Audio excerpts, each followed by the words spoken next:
All right, if you've ever looked at your bank account and just felt like your money has a magic disappearing act, then this is for you. We're about to break down one of the absolute simplest but most powerful budgeting methods out there. It's designed to put you back in control of your finances, so let's just dive right in.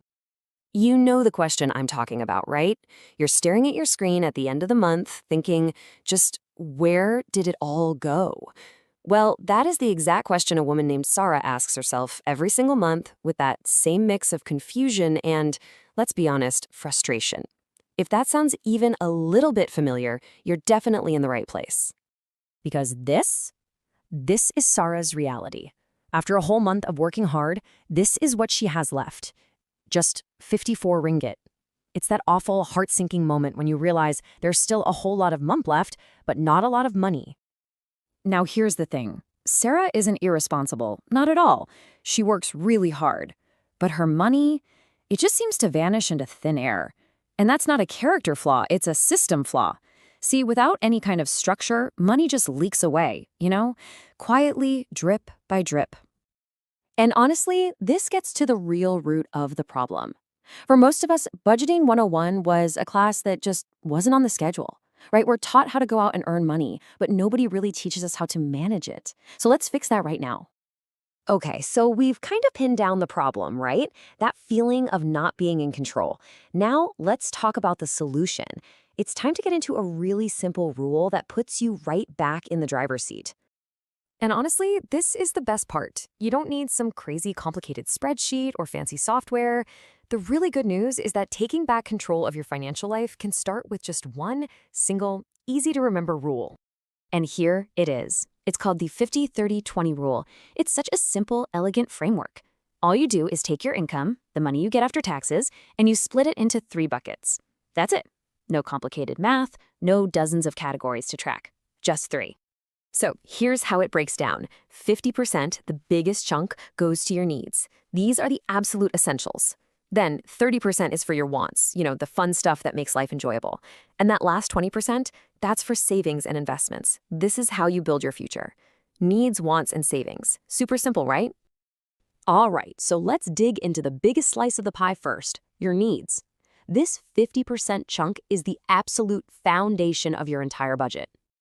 So what are needs? Well, these are the total non-negotiables. We're talking about the roof over your head, so rent or your mortgage, the food in your fridge, groceries, your utilities like water and electricity, and whatever transportation you need to get to work.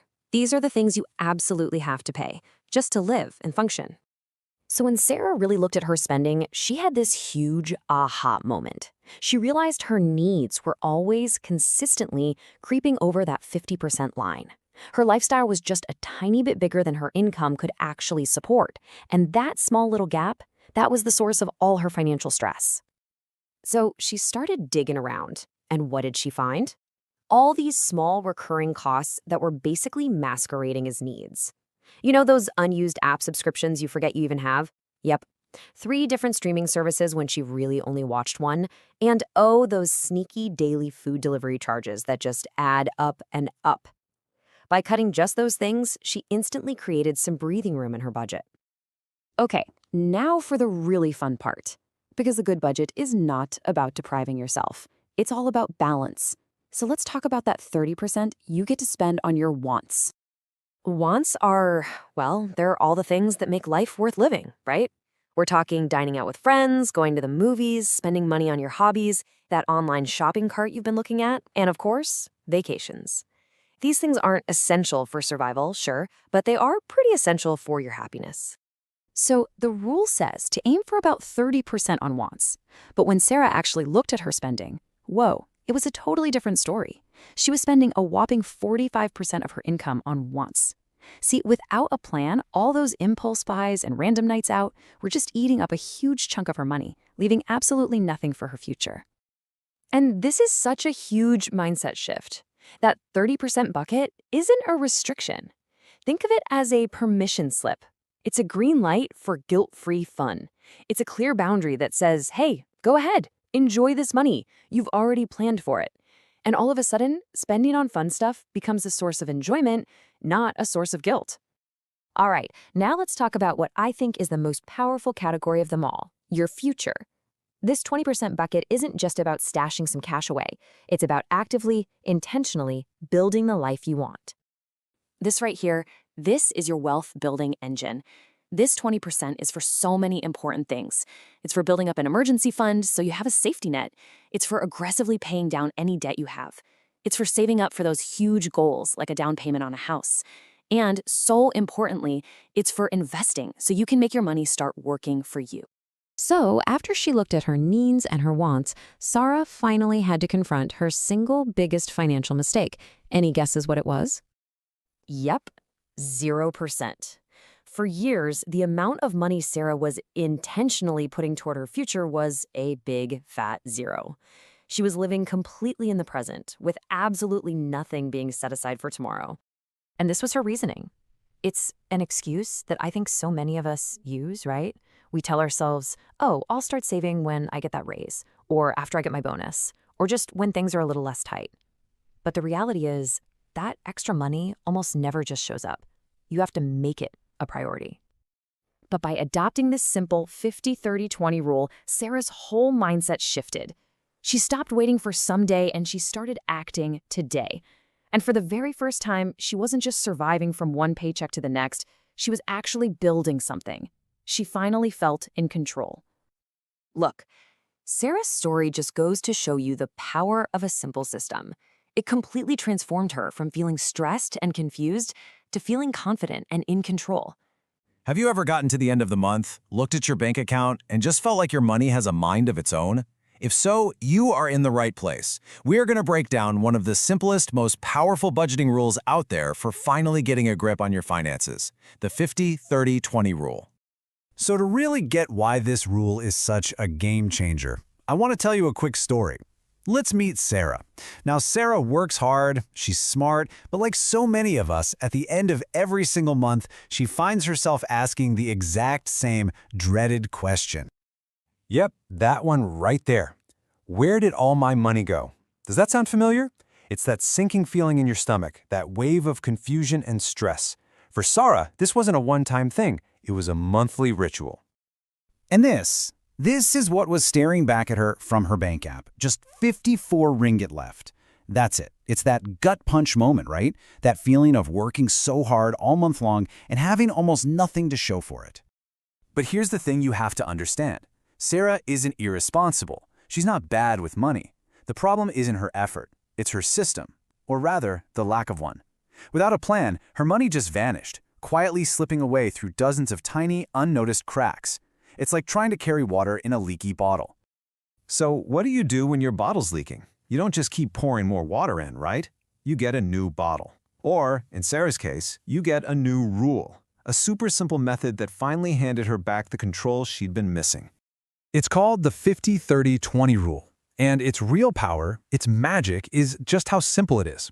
The whole idea is to take your income after taxes and split it into 3, and only 3 easy-to-manage categories. No crazy spreadsheets, no complicated apps, just 3 simple buckets for your money. And here's what that looks like. It's so clear. 50% of your income is for your needs. 30% is for your wants. And that last 20% is for savings, for paying off debt and building your future. That's it. That's the whole framework. All of a sudden, every dollar has a purpose. Okay, so let's get into the nitty-gritty. What actually counts as a need versus a want? Because figuring this out, well, this was the huge aha moment for Sarah. All right, first up, needs. This is the big 50% chunk. Think of these as the absolute must-haves, the things you have to pay to live your life. We're talking rent or mortgage, groceries, your electricity and water bills, getting to work. These are the non-negotiables. And you know there's a really smart reason that number's 50%. The idea is that once your essential costs start creeping over that halfway mark of your income, that's when financial stress really kicks in. It makes your whole foundation feel wobbly. Keeping it at or below 50% is the secret to feeling secure. Next up is the 30% for wants.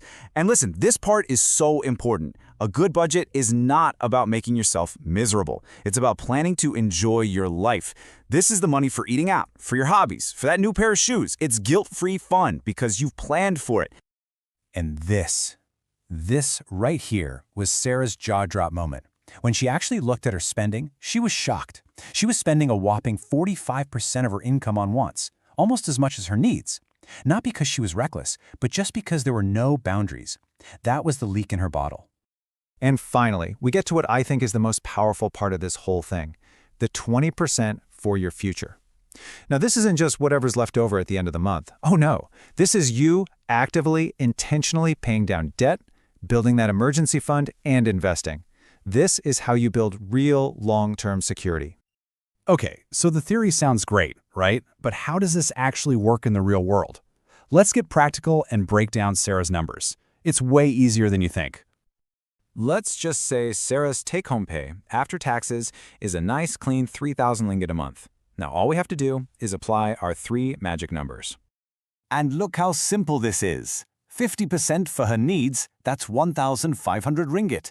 30% for her wants, that gives her 900 ringgit to spend on fun stuff completely guilt-free. And that last 20%, that's 600 ringgit going straight towards her future. Boom! Just like that, her entire income has a clear job to do.